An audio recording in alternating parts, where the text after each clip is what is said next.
هلو، حلقة النهاردة مهمة جدا لأي حد بيفكر يخش مجال الكول سنتر. بالتالي احنا معانا مي النهاردة. الو. مي عندها خبرة في الكول سنتر في أكتر من لغة. ازيك يا مي؟ الحمد لله، ايه انت عامل ايه؟ الأخبار؟ كله عم كويس. منورانا النهاردة. شكرا. ايه الأخبار، عاملة ايه؟ كله كويس عارفين الحمد بنفسك الأول. لله. انا اسمي مي. انا عندي 25 سنة وكنت دايما يعني الدويتش ده بالنسبة لي الصراحة يعني كان صدفة حلوة، لان انا اصلا دراستي كلها كانت دايما بالفرنش، المدرسة فرنش، الكلية كانت فرنش. بس فكرة اختيار اللغة التانية في الكلية دي كانت بالنسبة لي، قلت يعني انا هختار وخلاص، مم. ومتوقعتش ان حاجة هتكبر من الاختيار ده. اوكي. ففي الاول انا كنت قلت كلية ايه أصلا، خلاص معلش؟ لغات وترجمة. اوكي. فانا كان قدامي كده كده القسم بتاعي كان فرنش. الجيرمان جاب بالصدفه ان انا لقيت الناس وهي بتقدم ايه ده، كل القسم عندي دخل اسباني. مم. طب ما انا عايزه اعمل حاجه جديده، وسمعت عن الدويتش وكان في اوبشن الدويتش الصراحه شدني.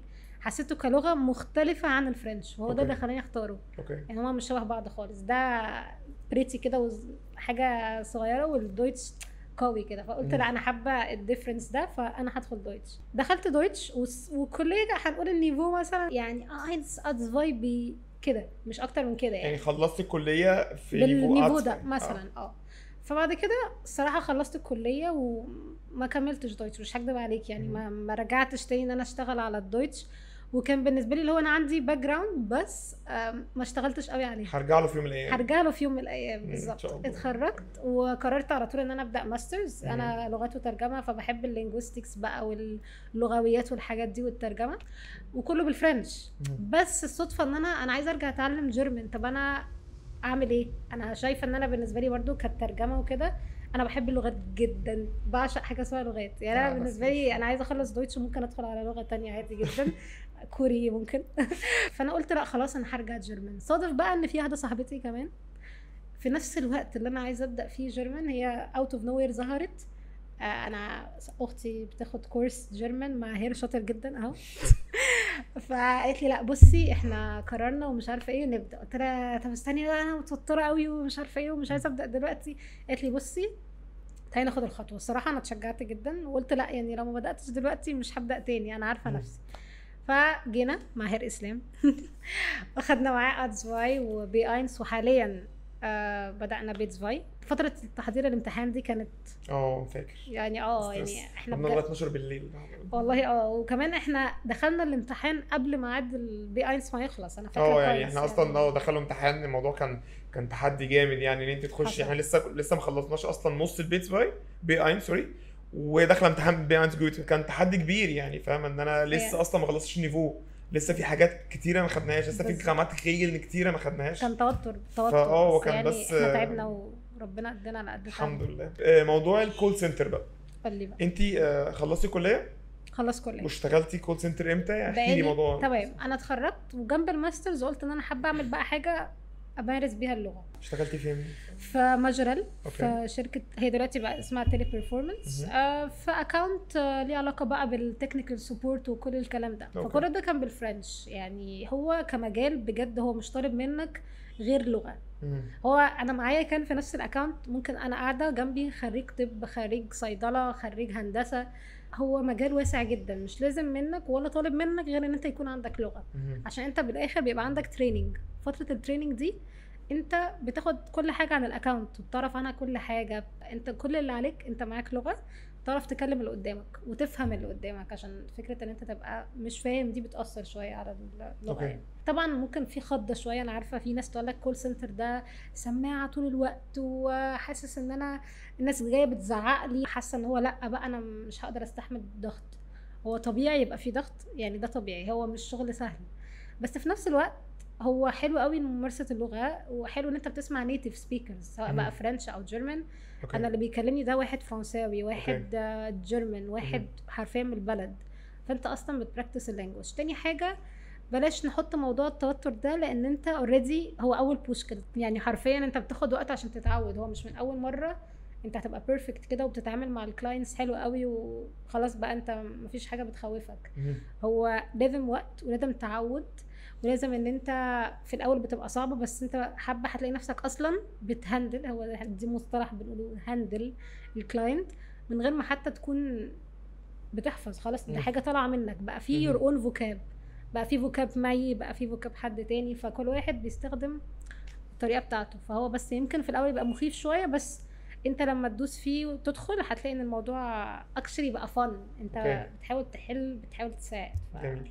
يعني انت دخلتي الميجر بتاعك كان فرنش، مظبوط. اتخرجتي بفرنش، اشتغلتي الفرنش دويتش مرة واحدة، ان انا من فرنش حياتي كلها فرانسيزي حسن. لدويتش، ليه بقى؟ هو الصراحة يعني جيرماني عامة أنا حسيت اللايف ستايل بتاعهم عاجبني. يعني عاجبني فكرة النظام بتاعهم، فكرة إن هم دايما بونكتوال، دايما في نظام كده. أنا نفسي إن هو دايما يتطبق في بلاد كتير. يعني لو ده مصر ماشية بنظام ألمانيا هتبقى في حتة تانية. فالنقلة دي مش هكدب عليك، أنا برضو في مجال الترجمة بيبقى حلو قوي إن كمترجم يبقى عندك لغات كتير. فأنا دايما شايفة إن الكول سنتر ده بجد بيفتح بيبان حاجات كتير جدا. يعني انت ايا كان الفيلد بتاعك، انت هيجي عليك وقت هتضطر تدخل تشتغل كول سنتر عشان تمارس اللانجوج. انت مش بمجرد ان انت عايز تتعلم لغة وخلاص.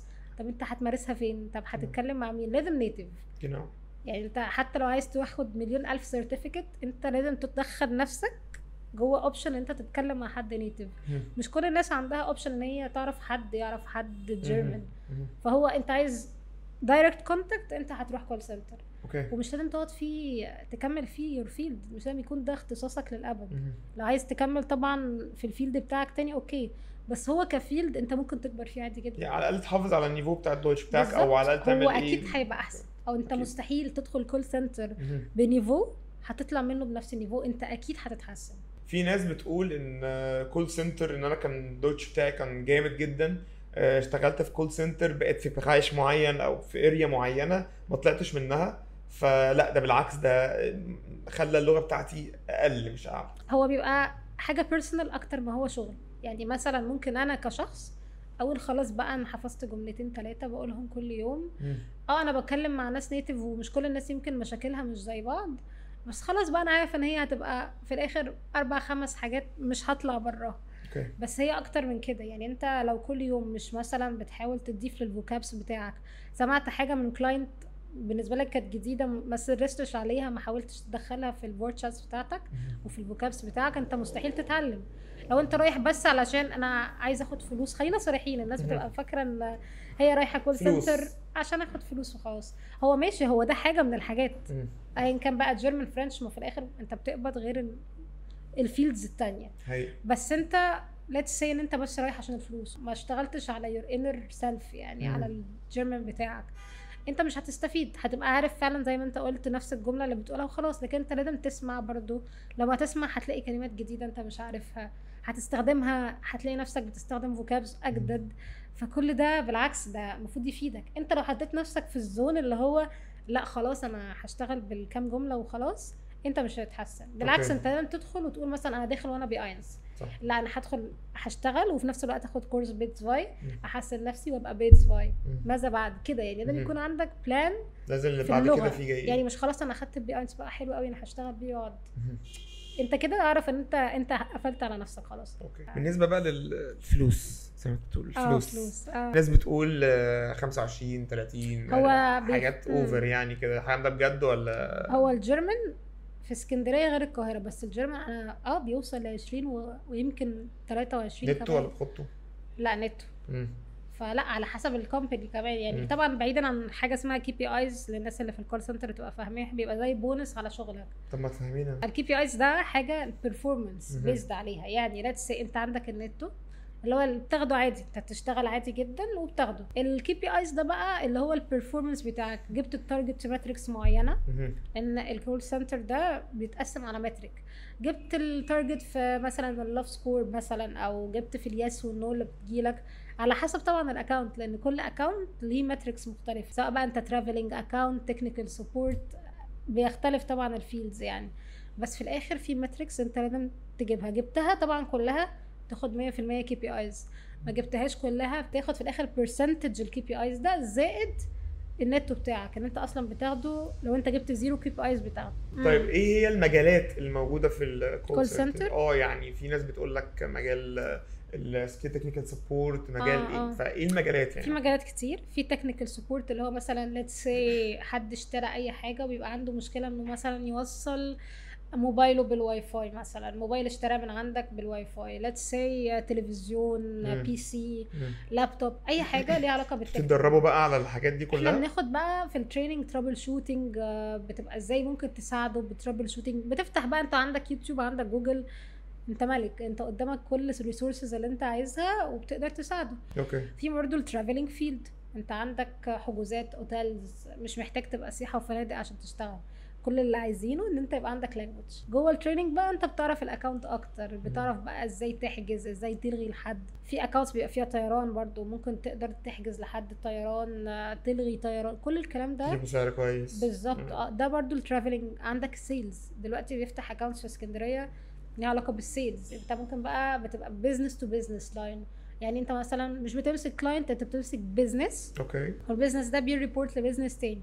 فهي بتتمحور حوالين الحاجات دي. في ريتيل برضو، فايب ريتيل ده لو اي حاجه ليها علاقه بالشوبينج بقى. حد عنده مشكله مع مثلا باكج ما جاتش، مشكله في التوصيل بقى، في الدليفري، ليفا سيرفيس والحاجات دي كلها برضو فيلدز مختلفه، بس هي بتبقى في نفس النطاق ده. ايه الشركات الموجوده في السوق المصري في اوكي. شغل؟ تيلي بيرفورمانس، عندنا كونسنتريكس، عندنا سوزرلاند. طيب بالترتيب كده، يعني ايه اصعب واحده انك توصل لها الصراحه انا كنت شغاله في الاثنين اه يعني بص، هو مش اصعب على قد ما هو الاكونت. يعني مثلا في اكونتس بتبقى هي هنا، يعني في شركه let's say concentrix او مثلا تيلي بيرفورمانس، بس مع اختلاف مسمى الاكونت. الاثنين بيعملوا ترافلنج مثلا، بس هي بتختلف مثلا ان ده عنده ماتريكس معينه وده عنده ماتريكس معينه، وفي الاخر برضو بتبقى نفس السالري، مفيش اختلاف قوي. بس هو بقى بيجي هنا كومبيتيشن الشركات، يعني مثلا شركات تحاول توصل فاسيلتيز احسن، مثلا ترانسبورتيشن. هنا مثلا يحاولوا يعملوا فاسيلتيز في ديسكاونتس، برومو كودز في حاجات بره الشركه. فاحنا لو هنتكلم على مين اصعب، هو الصراحه يعني كله يعني مش قصدي كله صعب، بس هم كلهم نفس البروسيس. انت بتمر بنفس الاسئله في الانترفيو، لان انت هو مش داخل يسالك انت عارف الاكونت ده ولا لا، هو عارف يختبرك انت كشخص تتكلم دويتش كويس، شبخاخ يعني هل انت هتعرف تتعامل لو حد بيكلمك بالدويتش؟ هو ده اللي هو عايزه. سواء بقى اي شركه من 3 شركات، انت بالنسبه لهم ملك لو بتتكلم دويتش كويس. وبرده مش بتكلم قصدي دويتش كويس يعني معاك بزواي سي اينس، هو مش عايز واحد بقى جيرمان كان جاب جيرمان، هو عايز حد يكون هيعرف يتعامل، بيعرف يعني يرد، يعرف يتعامل بالجيرمان، ده المهم بالنسبه له. دلوقتي لو مثلا الناس اوكي مثلا متخرج شغاله شغلانه فول تايم، اوكي، وبيفكر يشتغل بارت تايم ككول سنتر، الاوبشن ده موجود؟ مش موجود في دول، بس موجود في فودافون. يعني لو احنا هنكون صريحين، فودافون دويتش ده اصعب واحد فيهم. اوكي. يعني ده بيبقى اصعب واحد في الانترفيو. يعني عادي ممكن ناس مثلا تاخد وقت تترفض من اول مره، بس تجرب عادي تاني وتتقبل، عشان هم بيكونوا persistent قوي في اللانجوج. يعني يمكن فودافون دويتشلاند هم اكتر ناس، مش هقول اكتر ناس، هو الباقي بيركز برضو، بس هم بيكونوا سيفير قوي في اختيار الناس. عشان كده متاح شويه فكره البارت تايم، بس لازم تكون قعدت شويه في الشركه فول تايم. يعني لازم، ما ينفعش تبدا بارت تايم على طول، لازم تقعد من 3 ل6 شهور مثلا، ولو انت بعدها البرفورمانس تايم اوكي، عندك اوبشن البارت تايم بلابتوب او البي سي. بس الاوبشن موجود يعني. عشان ده فودافون يو كي برضو. يعني الناس اللي بدات انجلش في فودافون يو كي عارفه الموضوع ده، في بارت تايم، انما باقي الاكونتس لا، الثانيه بتبقى فول تايم، بس طيب. البارت تايم منهم هم. في شغل فروم هوم يعني في الكول سنتر ولا؟ في فروم هوم، بس ده بيرجع للاكونت. يعني ليتس سي الاكونت ده فتح اوبشنال فروم هوم، ده تمام. في القاهره على فكره، في ناس انا اعرفها شخصيا من اسكندريه شغاله الاكونتس من القاهره فروم هوم عادي، دويتش عادي او فرنش او انجلش. يعني في الاخر هو على حسب الاكونت او على حسب الشركه، الاكونت ده طلب فروم هوم مثلا، فيقدروا يقدموا. في اكونتس من كايرو تقدر ان انت تقعد اول 3 شهور مثلا هناك في كايرو، وبعد كده تنقل فروم هوم اسكندريه عادي جدا. اوكي. مي ايش gesagt عيوب شغل الكول سنتر؟ طب بص، ما فيش شغل ما فيهوش عيوب، اكيد، بس انا عارفه ان الكول سنتر بالذات نسبه تنشن كده شويه منه. هو انت بيكون عندك طولة بال وصبر بقى، صبر ان انت بتتعامل مع كافه الاعمار. انت ممكن يكون واحد عنده في العشرينات داخل يسال، او واحد بيودع يعني سبعيناتي بقى، فاهم، وانت طالع. فهو عايز هدوء، انت عارف ان هو داخل مش بيستهدفك انت مثلا او بيستهدفني انا مع كمان الكوندن عامه يعني. مع الكون عامه بالظبط. هو مش داخل علشان بيزعلك انت بيرسونلي، لا هو واحد عنده مشكله وجاي عايزك تحلها ببساطه. فانت لازم تكون فاهم اول حاجه ما تاخدهاش بيرسونلي، عشان في ناس بتتوتر بقى، ده زعق لي، ده شتم مثلا، ده عمل اي حاجه، بس في الاخر اتس اوكي. انت عارف ان انت داخل على كده، بس في نفس الوقت هما مش كلهم كده، انا صريحه برضه. يعني ممكن لو حد داخل متنرفز مره مثلا في اليوم، مرتين ماكس يعني، ويمكن ايام بتعدي ما عندكش حد بيزعق. فاول حاجه هو ده فكره ان الناس بتتوتر من ان حد داخل بيرسونلي بيهاجم مثلا، وده عادي جدا. لما تتعود هتحس ان هو انت عارف ان ده مش بيرسونلي، فهتعدي الموضوع. بيكون في تريننجز عليها، في تريننجز بالظبط. انت لو محتاج حاجه اصلا محدش بيبخل عليك يعني، سواء بقى الناس اللي شغاله هناك او التيم مانجرز بتوعك يعني. تاني حاجه الصبر، ده بجد هو ده الصبر، لان انا اعرف ناس بجد انا صريحه مشوا بعد 3 شهور، بس في ناس مكمله 3 سنين. فهو لازم يكون يعني حاجه انت بتشتغل عليها مع نفسك. الكول سنتر هيعلمك بجد يعني تاسكس كتيره قوي وتريكس كتيره، ان انت تعرف انت في حياتك اصلا بره بقيت تعرف تتعامل مع البني ادمين اصلا يعني، بيغير في شخصيتك يعني. طبعا انت بتعرف تهندل الناس يعني. من الاخر عارف مثلا لو انت عايز ده عيب بميزه، عيب بميزه يعني. عيب انت بميزة. العيب ده خلاك تبقى عندك ميزه اصلا في حياتك بره. اوكي دي حاجه. في ناس مثلا ما بتحبش تشتغل غير الصبح، فهو فكره الروتيشنال شيفتس دي شويه بتأثر يعني. الناس بتبقى عايزه تشتغل بس من 8 ل 5 وخلاص. ماشي، هو الشيفت ده موجود، بس في نفس الوقت لازم تعرف ان انت اوبشن تبقى نايت، وفي كمان اكونتس اوفر نايت. لازم يكون عندك حته ان انت فليكسبل مع الشيفتات اللي هي الروتيشنال اللي بتبقى ممكن تتقلب دي. بالنسبه للستودنتس، في ناس اصلا بتبقى رايحه عايزه نايت شيفت يعني. لا تسي الناس مثلا لسه ما اتخرجتش، بتروح الكليه الصبح تطلع على الشغل، ده اوبشن. في ناس ما بتحبش تشتغل غير بالليل، ده اوبشن. حصل معايا في فتره انا كنت بحضر مثلا الصبح الدراسه وبالليل انا هروح الشيفت. هو بجد انت لما تبص على العيوب هتلاقي ان العيوب ميزه لناس تانية كتير. اوكي، في ناس يعني بتعتمد على الشخص يعني. بتعتمد على الشخص. فانت كشخص عايز تدخل كول سنتر برضه لازم تكون صريح مع نفسك، هل انت اوكي مع الروتيشنال؟ وفي نفس الوقت الروتيشنال ده مع الوقت انت هتقدر تثبته يعني. ممكن مثلا فتره انا خلاص اتعودت على النايت، هتلاقي النايت بالنسبه لك ما بقاش مشكله، وهكذا. الاوفر نايت ده لو بصيت عليها هو ايه ده، لا انا حياتي هتتقلب مثلا، هخلص 5 الفجر، بس لما تبص عليها لو من 8 ل 5 مثلا، انت ممكن تروح تنام حبه وتصحى عندك بقى باقي اليوم تعمل كل حاجه انت عايزها. بالظبط. هي على حسب انت هتمشي حياتك ازاي يعني. مش اي حد هيدخل كول سنتر، بس في نفس الوقت اللي داخل كول سنتر لو عرف يستغله صح هيستفيد كتير، لان هو هيبقى اوريدي عامل بلاننج حلو قوي، هيمانج التايم بتاعه حلو جدا، ويقدر يعمل حاجات تانية بره. اوكي، ايه بقى الطريقه، ايه اللي جوه بقى يعني؟ اول ما بتخش بتبقى ايه بعدين يعني؟ طبعا هي المسميات بتختلف مع اختلاف الشركات، او مثلا مع اختلاف الديبارتمنتس يعني. تمام. بس في الاخر انت بتبدا ككاستمر سيرفيس ايجنت عادي، بيبقى عندك بقى اوبشن ترقيات مثلا. ليتس سي عايز تبقى اتش ار جيرمان، في اوبشن تبقى اتش ار جيرمان. بعد كده عايز تبقى كواليتي بقى، ليها حاجات علاقه بالمونيتورنج اكتر، ان انت بتمونيتور الايجنتس بقى اللي تحتيك، ان انت بتشوف هم عملوا ايه، ممكن تصلح لهم ازاي، ازاي ممكن يحسنوا من نفسهم في الكول. دي حته كواليتي اكتر. في طبعا التيم ليدرز بقى والتيم مانجرز، ان انت تبقى مدير بقى. طبعا بتعتمد على البرفورمانس وعلى طبعا كل ما يكون اقدم يعني.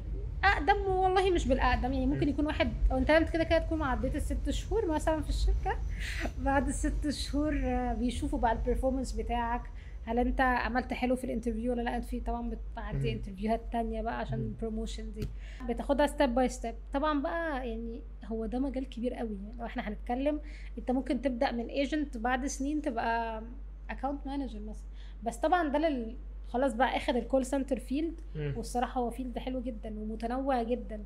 مش هكدب عليك، انا برضو يعني بعد ما خلصت كليه كنت في الاول بفكر في حته التدريس اكتر، بس لما لقيت ان هو فعلا انترستنج فيلد قوي، ومنه بتطلع لحاجات كتير، سواء بقى بتفكر في البروموشن او مش في البروموشن. حتى لو انت فضلت ايجنت، انت اصلا الشغل ممتع يعني، فاهم؟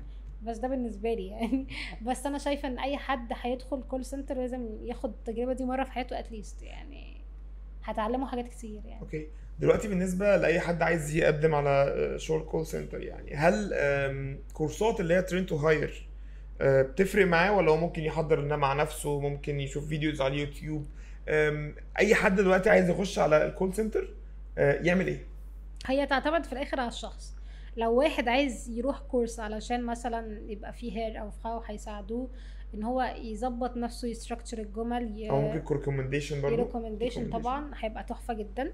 لو هو قدر يعمل ده لوحده فيه، يعني انت في اوبشن ان انت تدخل على اليوتيوب مثلا how to prepare for an interview عادي، حتى لو مش بالجيرمان، لو انت تشوف الجمل وتترجمها انت بالجيرمان. تقعد انت مع نفسك في البيت مثلا، اعمل زيش فورشتالن، اعمل انترودكشن، شوف انت كده هتعرف تقول ايه، واللي يجي في دماغك عايز تقوله تشتغل وتترجمه وتفضل تزوده في الفوكابس بتاعك لحد ما تعمل انترودكشن حلوه.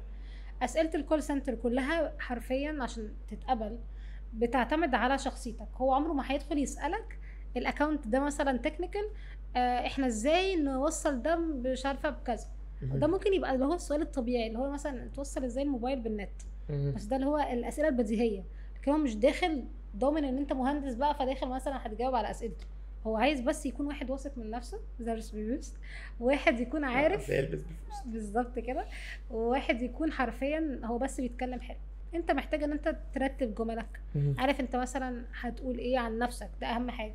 هما بالنسبه لهم اول حته دي بتفرق كتير في الانترودكشن بالذات، فدي انت مش محتاج فيها حد، انت ممكن مع نفسك جدا. تاني حاجه الاسئله اللي هي مثلا ممكن يحطك في سؤال صعب، يعني مثلا يقول لك لو مديرك قال عنك فيدباك وحش هتعمل ايه. ده سؤال كليشيه جدا بيجي في كل الشركات مثلا. ده سؤال انت بتقدر تبين منه برضو حته ان انت انا بتعامل كويس، ان انا هتعلم من الفيدباك ده، ان انا هشتغل على نفسي. الاسئله دي برضو بيقيسوا بيها الرياكشن بتاعك، انت هتتصرف ازاي.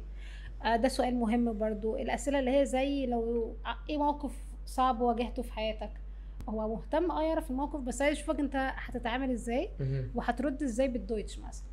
فهو بالنسبه له ما تبقاش خايف ان هو مثلا ديبارتمنت صعب، لا لا، انسى موضوع الفيلد او الابتايلونج او الديبارتمنت. انت فكر في ان هو انا هدخل اقدم نفسي كويس واجاوب على الاسئله بيرسونلي واقلش جزاكت بقى، يعني بكل اونستي يعني. من انهي نيفو اقدر اقول ان انا ممكن اجرب ان انا اقدم بي اينس؟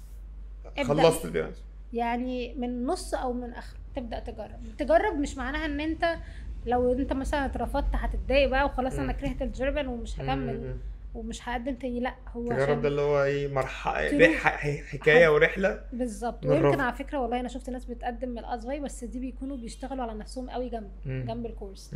لكن لو هنتكلم على فرصه ان انت تتقبل من اول البي اينس. طب ازاي الواحد فعلا يشتغل على نفسه زي ما بتقولي؟ يعني مثلا ليتس سي احنا ما نهتمش بس بالكورس، يعني الكورس لو انت بس رايح الكورس وخلاص كده لحد الكورس اللي وراه، في ناس بتعرف تصرف نفسها وتذاكر على قد الكورس، بس ده مش هو ده اللي هينجحك قدام. انت لازم برضو بعد كل ليكسيون مثلا تفتح تدور انت خدت ايه النهارده تذاكره، تفتح يوتيوب مثلا في حاجات كتيره زي ايدي جيرمان، افلام شورت فيلمز، تسمع وتحط سبتايتلز حتى لو بقى ده كان انجلش او جيرمان، تشتغل تسمع نيتيفز، اغاني، افلام انت بتحبها بالانجلش. انا عن نفسي بعمل كده، اي فيلم انجلش انا كنت بحبه زمان بفتحه بسبتايتل جيرمان، لما لقيت نفسي اتعودت شويه اسمعه مدبلج بقى جيرمان مع سبتايتل جيرمان. كل ده بيساعد ان انت تدخل في اللغه اكتر. كل دي تحضيرات حتى لو هي فن على فكره.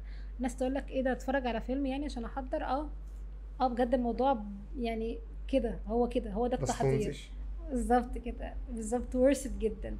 دي حاجه ممكن انت اصلا مع نفسك مثلا انت عارف ان انت مثلا في حته لاكينج شويه في الجرامر، ترجع عادي تفتح نيفوهات قبلها عادي. يعني انت بي اينس مثلا او بيتس فاي، افتح بص على حاجات البي اينس والادفاي. اكيد احنا مش بيرفكت يعني، العربي احنا نفسنا بنغلط فيه يعني، فبالك اللغه الثانيه ولا الثالثه ولا الرابعه بتاعتك اكيد هيبقى لازم تراجع. وما ينفعش تاخدها بس ان هي ماده بتدرسها، هي مش ماده، هو مش كورس ماس انت تاخده علشان تنجز وتتخرج وتنجح. هو الجيرمان لغه ممارسه، انت لو مش بتمارس وبتخصص كل يوم من وقتك للجيرمان، حتى لو انت مش داخل الانترفيو ده عشانك، لو انت عايز تعمل بيه حاجه قدام لازم تخصص اتليست مثلا ساعه let's say من يومك علشان الجيرمان. هو ده على فكره لوحده هيأهلك ان انت تبقى اكسبتد، يعني انت اوريدي كل يوم بتعمل جيرمان. معروض فيه ده واحد فعلا استفاد جدا والله العظيم، بجد يعني خبرة كويسة يعني. ميرسي والله. وانا استفدت جدا من ميتنج معاكي ده والفيديو بتاع النهارده. انا كمان والله. بشكرك جدا يا مي عفوا على الميتنج الحلو معاكي النهارده ده، وطبعا اي حد لو عنده اسئله برضو Comments. على الكومنتس والله فعلا وهنجاوبكم وهنرد عليكم as much as we can طبعا. وهنميك شور يعني ان مي تكون برضو معاكم. موجوده في اي استفسارات ليكم او اي لو احتجتوها في اي حاجه يعني ان شاء الله تكون موجوده. وشكرا يا مي، ميرسي نورتينا ليك. النهارده تشوس يا جماعه. وتشوس، اشوفكم مره جايه. باي باي.